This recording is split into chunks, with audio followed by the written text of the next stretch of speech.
Bonsoir, bienvenue en ce 3e jour du Festival du film de Montreuil. Vous allez bien? Comment vont les jurys? Ça se passe bien jusqu'ici, donc on a 2 jurys pour ce festival, le jury de l'association Rencard Méliès, qui est notre association de spectateurs et partenaires du festival, et le jury du Pass Culture. Vous êtes où? Je ne vous vois pas. Vous êtes là, bienvenue. C'est la première séance du festival que j'anime, donc je découvre tout le monde. Et on a aussi un prix du public. Alors, eh bien, sans plus attendre, j'appelle à me rejoindre la réalisatrice de Maman Déchire, Émilie Brisavoine.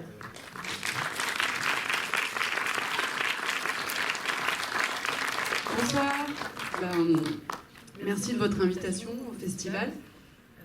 Je suis hyper fière et honorée de montrer mon film à Montreuil, ville que j'habite depuis 10 ans, enfin, un petit peu aussi à Bagnolet maintenant. Et d'ailleurs, j'ai été prof 10 ans au lycée Eugénie Cotton, pas loin, et je crois qu'il y a même des anciens collègues. Voilà. Et il paraît même que j'avais une grande tante qui était institutrice à Montreuil. Voilà, donc c'est une longue histoire, Montreuil et moi. Voilà, donc je suis hyper heureuse d'être dans cette programmation très alléchante. Merci. Et on se voit après, on discute. On se retrouve à la séance, bien sûr, pour parler avec Émilie, si vous le souhaitez. Merci beaucoup d'être là. Bon, enfin, on avait présenté ton précédent film, Pauline s'arrache, il y a... Ouais, c'était une projection mythique ici même. On avait rempli la salle avec les élèves du lycée. C'était super. On avait même délogé... c'était quoi le film? Je sais plus, mais oui. J'étais hyper fière. Un Tarantino. Ah voilà, allez Quentin, Solange. Ma plus grande fierté. Ouais. Donc on se retrouve pour parler de Maman Déchire à l'issue de la séance. Je vous souhaite à toutes et à tous une très bonne projection. À toutes. À tout à l'heure.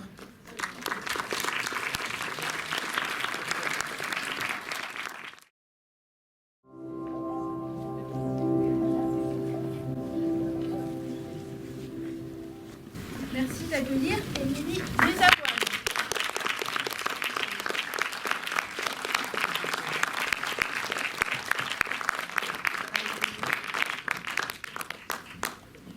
Merci. Je vais poser 1, 2 ou 3 premières questions comme voilà pour vous laisser le temps de revenir parmi nous. Mais dès que vous avez envie de prendre la parole, n'hésitez pas à lever la main. On est là bien sûr pour aider la prochaine avec vous. Peut-être pour commencer, il y a une question qui sous-tend le film, qui est de savoir, enfin il me semble, si le cinéma peut soigner, voire guérir.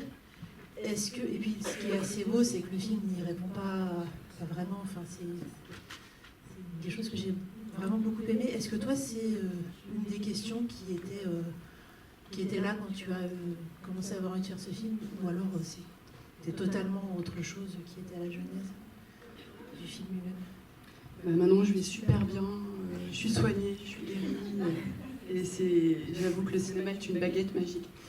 Non, je rigole. Souvent, ce qui motive l'envie de faire un film, c'est un nœud, quoi, un problème ou quelque chose qu'on a envie d'explorer.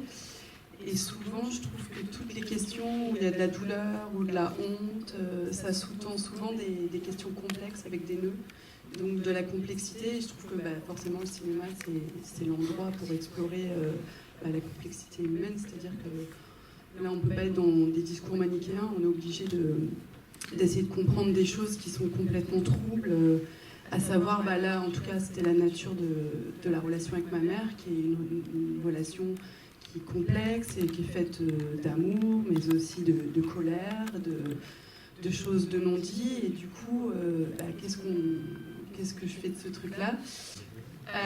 J'ai entendu une interview de Boris Cyrulnik qui vient de sortir un livre sur la résilience et comment il en a marre que son concept de résilience soit récupéré n'importe comment par les politiques.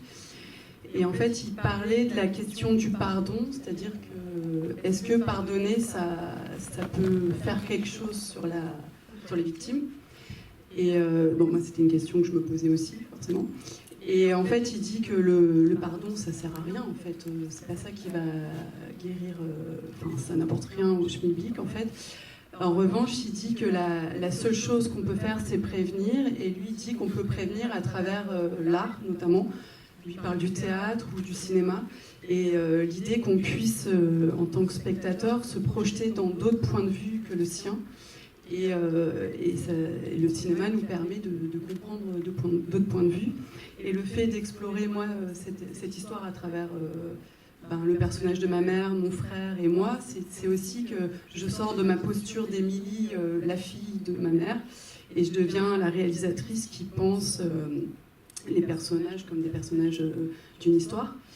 Et du coup, l'idée, c'était aussi que chaque personnage puisse exister à travers son point de vue, et que chaque personnage soit vu... Enfin, c'est hyper bizarre. Bon, bref, tout ça pour dire que l'enjeu pour moi, c'était de... Comme vous avez pu le constater, j'ai un problème avec ma mère.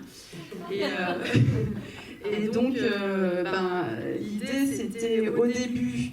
Vu que j'ai pas grandi avec elle, je voulais trouver un moyen de réhabiliter, de réparer cette relation complexe. Et en même temps, il fallait faire face à ce qui me terrorisait le plus, c'est-à-dire les tabous, les non-dits. C'est-à-dire que tant qu'on jouait à la famille du bonheur, avec maintenant c'est une grand-mère, elle s'occupe hyper bien de mes enfants, etc., ça va. Mais dès qu'il faut évoquer le passé, ça devient un petit peu plus compliqué. Et donc, au début, moi je me suis dit que je lui proposais une aventure cinématographique, quelque chose d'extraordinaire pour qu'on puisse vivre un truc fort qui va réparer notre relation. Et puis comme ça, je vais faire un film avec une happy end et je vais me soigner, je vais me guérir et puis ça va être génial. Bon, après, il s'avère qu'entre-temps, ça ne s'est pas passé exactement comme ça. Et j'ai dû faire face au réel, quoi, c'est-à-dire que nous ne sommes pas dans un film Disney.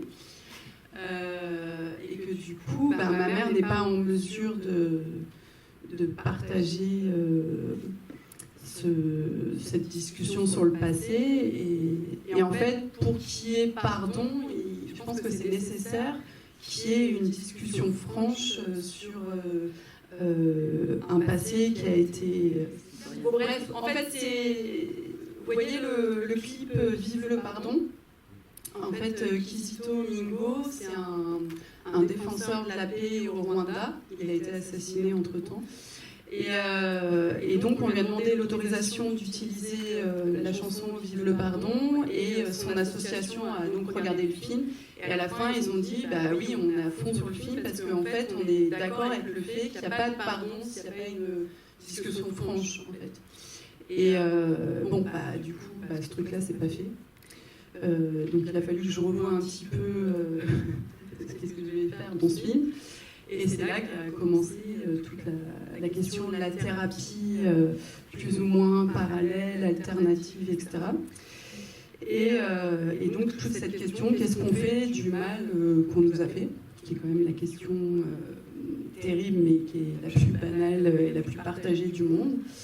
Et au final, je me suis rendu compte que l'enjeu de ce film, pour moi, c'était à l'opposé de ce que j'imaginais au début, c'est-à-dire d'accepter la réalité telle qu'elle est. C'est-à-dire que finalement, c'était une démarche, pour moi, c'est de devenir adulte, en fait, c'est d'accepter ce qu'on n'a pas envie d'accepter. Voilà. Je suis devenue une grande fille. Je ne sais pas si je suis soignée.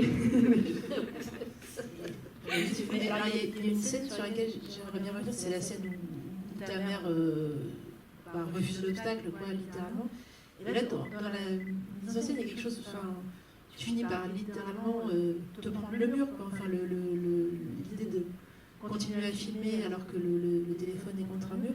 Donc, je voulais savoir un petit peu comment tu avais décidé de garder cette image-là qui est très très forte. Au final, bien que au départ, littéralement, c'est une image d'un mur, on peut se dire, voilà, finalement, ça va. Alors qu'en fait, ça dit vraiment quelque chose d'assez fort. Et puis, plus en amont, si à ce moment-là, tu t'es dit que peut-être le film ne pourrait pas se faire ou pas se continuer, et qu'est-ce qui a fait que tu as décidé de le faire tel quel, justement, avec un petit peu ce changement de direction, si on peut dire? Bah oui, je me suis pris un mur et je crois que ça a été le truc le plus long à encaisser en fait, parce que je me suis dit, bon, bah, au-delà du fait que mon film est premier, je ne savais pas ce que j'allais faire du coup, c'est surtout qu'il a fallu que je fasse le deuil d'une relation fantasmée. Voilà, moi j'avais envie d'avoir une maman comme dans une pub à la pharmacie, quoi. Et en fait, bah non, en fait, ma maman elle n'est pas comme ça, quoi. Donc ça a été un petit peu long à digérer. Et ensuite, bah justement, en fait, ce que je trouve intéressant, c'est que c'est ma mère qui me donne la solution à la fin du film, puisqu'il dit, mais en fait, quand on passe son temps à se heurter à un mur, c'est-à-dire qu'il faut sauter le mur. Et je trouve ça intéressant parce que finalement, à son corps défendant, elle reproduit un système qui, elle, la fait souffrir, et qu'on fait tous, c'est-à-dire qu'on est tous en pilote automatique, en train de reproduire des schémas transgénérationnels. Et la question qu'on se pose avec mon frère, c'est comment on fait justement pour stopper ça, en fait. Comment on fait pour... Et l'idée, c'est de pouvoir prendre du recul. Et donc, il y a plein de manières de prendre du recul. Moi, en tout cas, j'ai utilisé les outils du cinéma. Grâce à la caméra, le montage, etc., j'ai pu vraiment prendre du recul. Et effectivement, ce mur est devenu un mur de projection sur lequel les enfants intérieurs ont pu s'exprimer. Et ce dialogue que je n'ai pas pu avoir dans la réalité avec ma mère, finalement, j'ai fait dialoguer nos enfants intérieurs à nous, qui sont les mêmes, c'est-à-dire c'est des enfants blessés. Et au moins, ils ont eu cette discussion. Et elle existe dans un film. Voilà, c'est une forme de résolution qui s'est faite sur le mur de la cuisine. Est-ce que vous voulez, qui voudrait poser la première question ou remarque? C'est pas encore une question. Émilie, merci pour ce film extraordinaire. Toi, tu le sais, j'imagine, tu as vraiment réussi un film.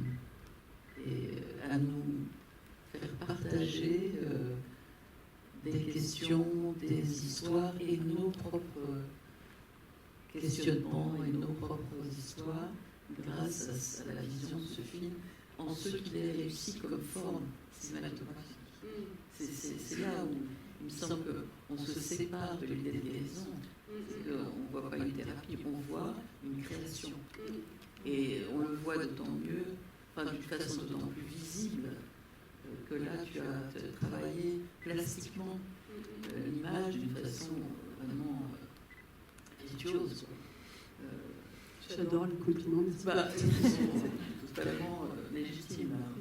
Et alors moi, si j'avais une question à poser, par exemple, ce serait comment tu as travaillé cette matière, ces matières différentes des images, quand c'est venu, est-ce que c'est venu au début, est-ce que c'était dans le processus dont on se demande combien de temps tu as mis pour faire cet objet sublime que tu nous as présenté ce soir. Merci. Merci beaucoup. J'ai mis longtemps. C'est en fait effectivement en parallèle de ce truc on va dire personnel et intérieur qui était assez violent à vivre, on va dire, en parallèle de ça, de manière totalement opposée, j'ai vécu une espèce d'immense aventure artistique où en fait on a transformé la salle de montage avec ma monteuse en laboratoire sur lequel on a bossé des mois. Et où en gros on écrivait au montage et on testait tout en direct. Donc on avait un fond vert et vous avez échappé à beaucoup de choses. Et donc on a monté une 50aine de films et on écrivait comme ça. Et on testait dès qu'on avait une idée. Donc on a fait plein de trucs avec des Barbies. Il y avait à un moment une grève internationale des enfants intérieurs qui était dirigée par l'enfant intérieur de Greta Thunberg. Enfin, on est parti assez loin. Vous n'avez vu qu'1% de la production.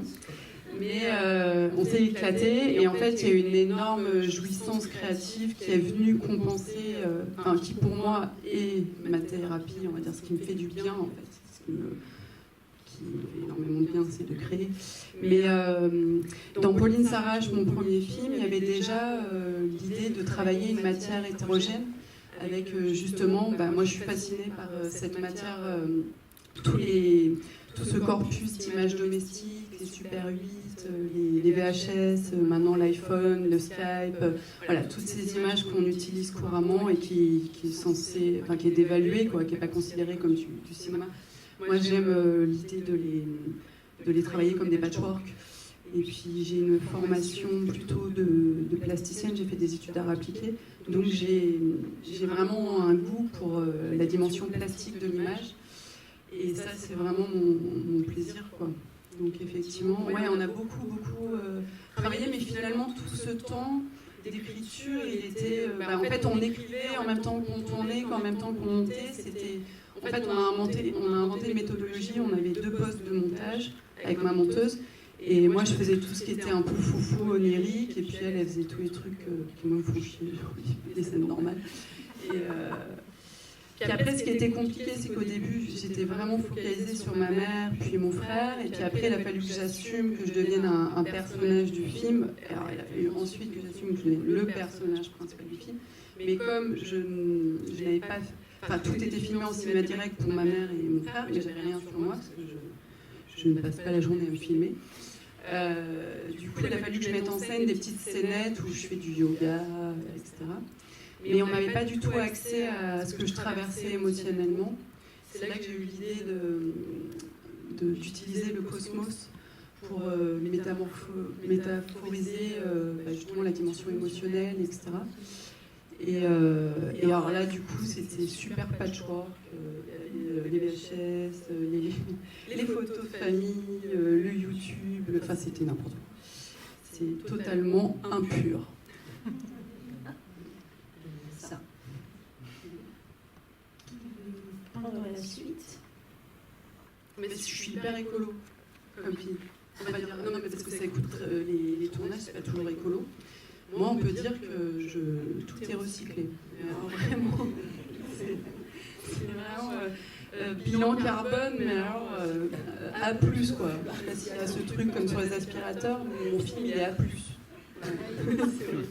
mettre la note. Monsieur.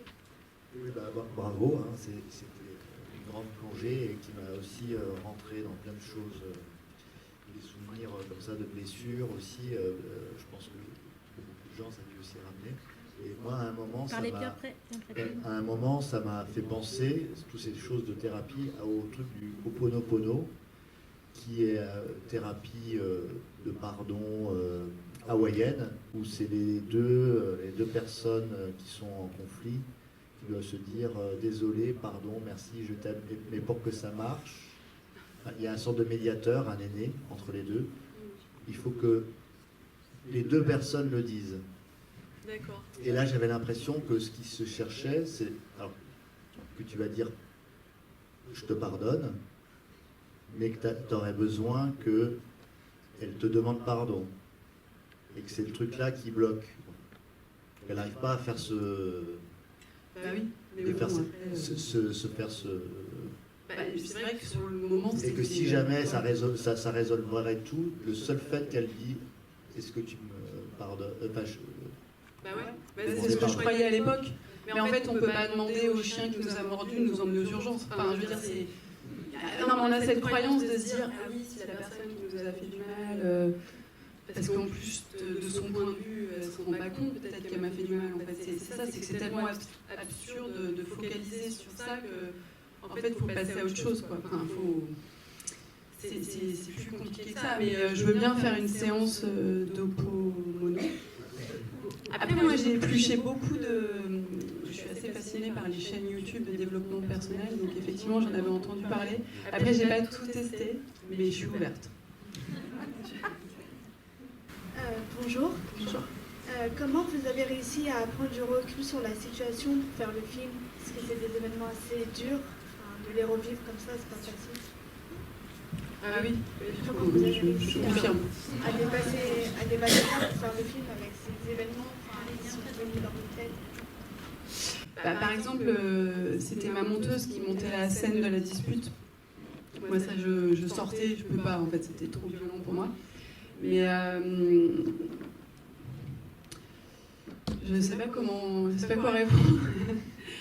Déjà, je trouve que le fait de faire le film, c'est une action de prise de recul, puisque en fait, je sors de mon enveloppe de personne qui est intégrée à l'histoire, puisque je deviens la metteur en scène, donc je mets en scène l'histoire, et c'est moi qui construis la narration, la dramaturgie, les personnages, qu'est-ce que je mets en avant.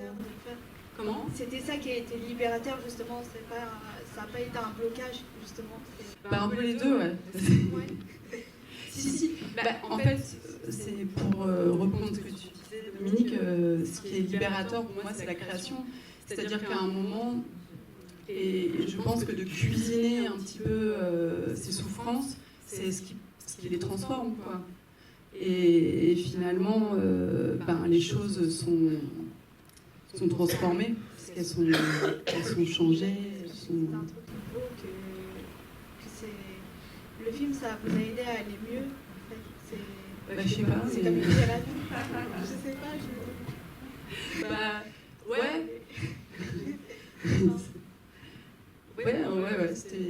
C'était à la fois génial et horrible. C'était un peu des deux. Comme dans la vie, en fait, en général, c'est jamais noir ou blanc, c'est un peu tout en même temps. Mais c'était cool et c'était horrible. Merci beaucoup. Déjà, merci pour le film. Et moi, j'ai une question. Je voulais savoir comment votre maman avait réagi au film. Oui, j'aurais dû le dire dès le début, parce que c'est la question qu'on me pose toujours. Alors, ma mère, quand j'ai fini le montage, je lui ai montré. Elle a regardé 10 minutes et elle est partie. Ouais, je ne sais pas si on peut dire qu'elle a vu ou pas vu. Elle a vu un bout, mais voilà, je pense qu'elle n'est pas en mesure de le voir pour le moment, mais peut-être qu'un jour, j'espère qu'elle voudra bien le voir. Ça m'a un peu vexée, j'avoue. J'ai passé 3 ans à la regarder sur ma table de montage et bon, elle a regardé 10 minutes. Moi, je vais peut-être revenir sur le fait que tu es devenu un personnage du film. Il y a une dimension dans le film qui est peut-être inattendue, mais c'est l'humour aussi qu'on trouve quand même assez souvent et qui passe, entre autres, par toi, les questions que tu te poses et qui sont aussi, quand même, je trouve assez courageuses sur toi, ta lâcheté, entre guillemets, même si bon, on peut discuter parce que dans cette circonstance, bon, voilà. Et je veux savoir donc cette dimension de l'humour dans le film, comment c'est quelque chose que vous avez, j'imagine, aussi travaillé au montage, peut-être. Ouais, disons que l'humour c'est un peu la moindre des politesses, parce que comme on aborde des sujets qui sont quand même ultra profonds et douloureux, c'est une manière déjà de créer du rythme aussi et de créer de l'empathie et de l'identification pour le spectateur. Parce que grâce à l'humour, on peut aussi aborder des sujets qui font souffrir ou qui font honte, qui font mal, et tout en créant de l'identification. Et puis aussi, c'était une manière de laisser du répit au spectateur aussi. Et puis moi aussi, que mon personnage, il soit... aussi, ce qui était... ce qui est casse-gueule dans le projet, c'est de raconter sa vie sans que ça raconte rien sur personne. Il fallait que ça soit universel. Il fallait que ça parle de... Moi, j'avais envie que chacun puisse s'identifier, qu'importe la nature, la singularité de son histoire, mais qu'il puisse s'identifier au fait que on est l'enfant de quelqu'un qui a lui-même été un enfant et qu'il y a toute cette question de ces blessures d'enfance qui passe pas et que du coup le passé infuse le présent et que du coup en tant qu'enfant on est confronté à des choses qu'on ne connaît pas, tous ces trucs là et vraiment je sais que à force de faire des projections et j'ai des retours des gens et en fait voilà c'est ça, donc du coup j'ai plein de retours et moi ça me rassure parce que c'était ça l'enjeu, parce que effectivement, peut-être cette conversation, je ne l'ai pas eue, je ne peux pas l'avoir maintenant avec ma mère, mais du coup, on l'a tous ensemble et je me rends compte que c'est quand même un tabou de parler des relations, de la mère, déjà de la figure de la mère, parce qu'il y a quand même des standards ultra... la figure de la mère, on n'y touche pas. Et en même temps, c'est hyper sclérosant pour les femmes, quoi. Parce qu'on est censé être des figures de sacrifice ou des pubs de pharmacie. Et en fait, on n'est pas ça, quoi. On fait ce qu'on peut, on est dépassé. Et en fait, c'est des choses qui sont plus grandes que nous et qui traversent nos mères, qui nous traversent nous, qui vont traverser potentiellement nos enfants. Donc voilà, c'était ça dont je voulais parler vraiment. C'était toutes ces choses qui nous agissent et qui sont plus grandes que nous, quoi. Donc en fait, la question avec mon frère, c'est est-ce qu'on peut arriver à justement mettre un petit peu de conscience là-dessus, même si on fait de la merde avec nos enfants potentiellement, enfin, c'est sûr. Enfin, voilà, comment on fait justement pour peut-être prendre un peu de recul. Et moi, ce que j'ai fait, c'est que j'ai utilisé l'outil cinématographique. Il y avait une question par là-bas. Ah, pardon. Moi, c'est la deuxième fois que je vois le film. Et en fait, je suis assez contente de l'avoir revu parce qu'il y a quelque chose que je viens de ressentir. C'est qu'il y a une évolution dans le cours du film. Et je pense qu'à la fin du film, tu es arrivé au point où tu dis « Maman, je t'aime ». Malgré tout ce que tu m'as pas donné, malgré tout ce que tu m'as fait souffrir, c'est comme ça, je t'aime, parce qu'on aime toujours sa mère. Même si on lui en veut énormément, je crois que quelqu'un en a besoin d'aimer sa mère. Et je pense que tu as fait le chemin dans le film, ça se sent, et ça se sent seulement surtout à la fin. Voilà ce que je voulais dire. Et c'est pour ça que quand j'ai écrit un mot à ta mère, parce que je lui ai dit, t'as tort de le prendre comme ça, parce que c'est une déclaration d'amour. Et je pense toujours aujourd'hui que c'est ça.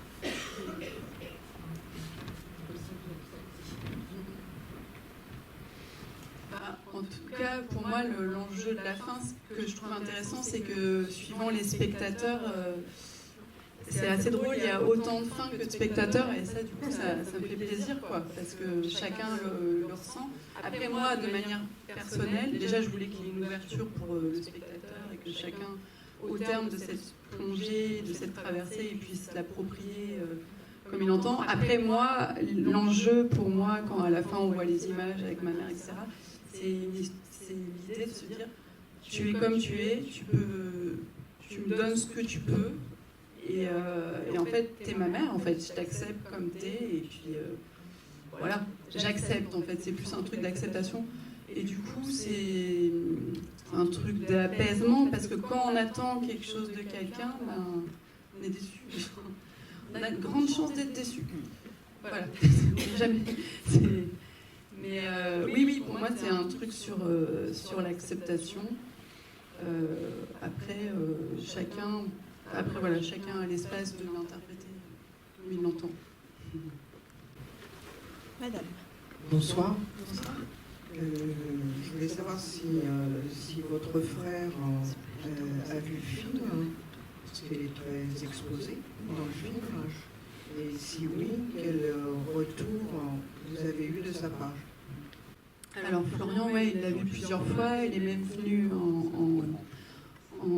il a même fait des projections, des débats avec moi où il s'adresse au public. Florian, il adore le film. Alors, il dit que c'est dur pour lui de le voir aussi. Il dit c'est à la fois c'est dur et en même temps ça me fait du bien parce que du coup il dit que c'est quelque chose d'important pour lui en fait. C'est quelque chose qui... Enfin, pour lui, il dit que ce travail, c'est quelque chose qui a été... Enfin, c'est comme ça que lui l'interprète, c'est quelque chose que j'ai fait pour les enfants, pour nos enfants, en fait. Voilà, c'est comme ça. Enfin, c'est ce qu'il dit au public. Il dit que pour lui, c'est un travail qui a été fait pour nos enfants. Je ne sais pas si j'ai répondu à votre question. Le fait que la naissance de ton fils ouvre le film, ça c'est... Merci, Émilie, bravo pour le film. Bonjour. Hyper beau. Non, tu as parlé de comment tu étais en tant que donc, fille et aussi réalisatrice à fabriquer ce film. Et je me demandais si tu es aussi maman, donc est-ce que ça t'a transformée ou ou est-ce que c'était difficile d'être maman pendant la fabrication du film? Parce que je pense que une position qui est complexe, qui est la maternité et être réalisatrice, et pour ce film en particulier, donc voilà. Ouais, de toute façon, je pense que d'être maman, c'est... Enfin, en tout cas, pour ma part, et je pense que peut-être qu'il y a d'autres personnes qui peuvent... Enfin, pour moi, c'est le truc le plus dur que j'ai fait dans ma vie, en fait. Parce que je pense qu'à partir du moment où on a un enfant, il y a plein de choses qui se réactivent, auxquelles on peut vraiment échapper tant qu'on n'est pas confronté à ça. Déjà, j'ai l'impression que de manière hyper organique et physique, on revit des choses de notre enfance. Et aussi, on peut s'identifier à sa mère. Donc ça aussi, c'est... Enfin, en fait, tous les points de vue jouent et tout bouge, en fait. Et puis même quand un enfant arrive dans une famille, ça change toute la structure, tous les rapports entre les gens. Et de faire le film en même temps... je pense que c'était assez dur de faire le film, mais je crois que j'ai quand même eu la force de le faire parce que je savais que... Parce qu'effectivement, je commence, comme tu dis, Marie, avec... la première phrase, c'est depuis que mon fils est né, j'arrête pas de faire des cauchemars sur ma mère. Et c'est parce qu'il fallait résoudre ce truc-là, en fait. Fallait que j'arrive à être en paix avec le fait d'être mère, sachant que d'un coup, être mère, c'était un vertige impossible à gérer, quoi. Donc en gros, comment je peux m'apaiser là-dessus et comment je peux y voir plus clair. Donc, en fait, j'avais pas le choix, même si j'avoue, pendant très longtemps, j'étais dans un long tunnel noir et je ne voyais jamais le bout. Je me disais, non, tu continues, tu persévères. De toute façon, t'as pas le choix, maintenant que t'es engagé, quoi. Et effectivement, oui, je le fais. Je pense que je le fais parce que c'est un mouvement qui va vers mon fils. Enfin, c'est ce que dit mon frère, c'est que pour lui, ce film, c'est un mouvement qui va vers les enfants. Et que souvent, quand on a un trauma, ou même juste un problème comme on en a tous avec nos parents, on est tout le temps focalisé sur le parent, alors qu'en fait c'est contre nature, parce que le sens de la vie c'est d'aller dans l'autre sens, quoi. Et du coup je pense que c'était pour moi une manière de réhabiliter, enfin de mettre la vie dans le bon sens, quoi, de faire ça. Ça m'a plus donné de la force, mais bon, c'était pas facile. Mais je pense que même sans film c'est pas facile.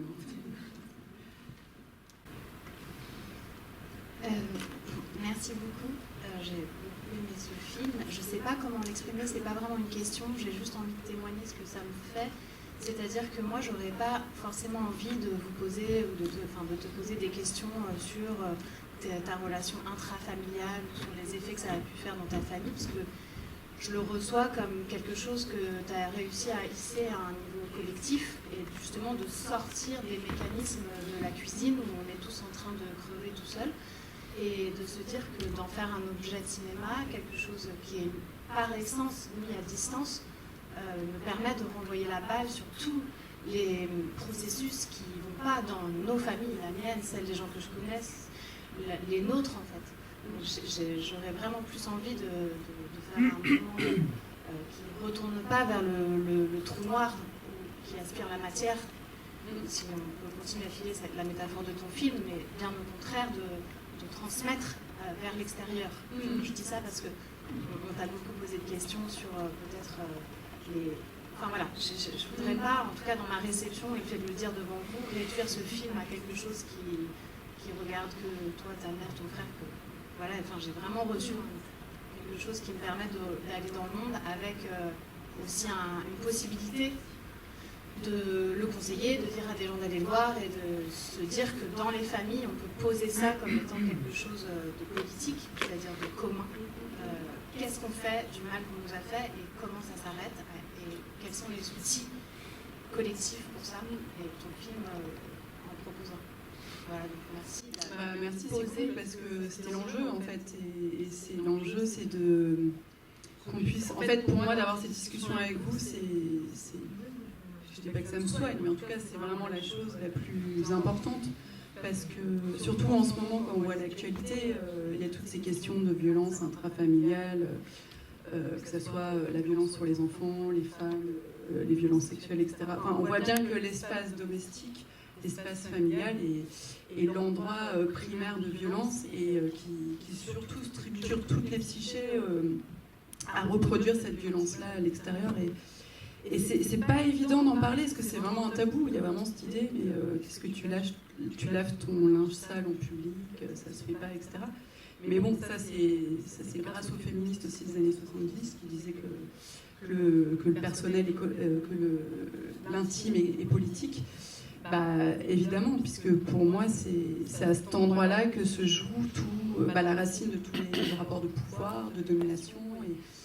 Et que, après, il y a aussi la question du récit de l'enfant, parce que je sais que, par exemple, ce qui a posé problème à ma mère, c'est qu'une petite fille, enfin, qui est mes journaux intimes, en fait, qu'une petite fille raconte sa version de l'histoire. Et le récit des enfants est constamment remis en question et il n'est pas du tout validé, ou en tout cas il n'est pas légitime. Et ça, c'est des questions qui se posent en ce moment, notamment avec la civise, sur toutes les questions sur les enfants, l'inceste. Et ça, c'est parce que Marx disait que le prolétaire du prolétaire, c'est la femme du prolétaire, mais le prolétaire de la femme du prolétaire, c'est l'enfant. Voilà, donc c'est... Ouais, la question du récit et de la parole de l'enfant, c'était quelque chose qui m'interpellait, quoi. Enfin, qui est au centre du film, en fait. C'est-à-dire de prendre... c'est totalement un problème de société, ouais, évidemment. Et c'est ce qui construit toute la merde qui s'enchaîne en effet domino après, quoi.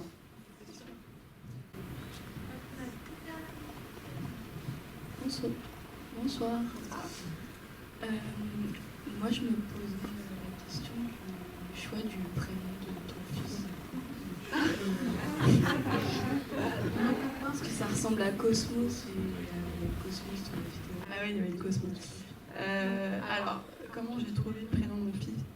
On n'arrivait pas à trouver de prénom qui nous plaise à tous les deux avec mon compagnon. Et un jour, quand j'étais enceinte, j'ai regardé Singing in the Rain. Et le meilleur copain de Jane Kelly s'appelle Cosmo Brown. Et je me suis dit, j'adore ce prénom, je ne connais pas et tout. Et puis voilà, j'ai fait mon enquête. Et en fait, en français, c'est Com, mais je n'aimais pas. Et puis après, en italien, c'est Cosimo, tout ça. Et après, je me suis dit, ouais, c'est cool, Cosmo. Et puis voilà. Et puis après, il s'avère que alors peut-être qu'il y a un lien, probablement. Mais sur mon cosmos intérieur, le fils, peut-être qu'il y a un lien. Mais c'est un pur hasard. Il y a un lien. Bon, c'est vrai. En tout cas, merci. On termine par l'enfant. Merci. Merci de votre invitation et merci. Merci à IHR à distribuer le film. Sortira en salle au mois de février. Au mois de février. Donc vous avez le temps d'en parler. Commencez maintenant. C'est sûr qu'il y a plein de gens qui ont des problèmes avec leur mère chez vous. Si vous connaissez quelqu'un qui a des problèmes avec sa mère, voilà, conseillez-lui. À peu près tout le monde. Et puis votez. N'oubliez pas de voter pour le prix du public. C'est très important. Merci encore une fois, Élie, de ta présence. Merci.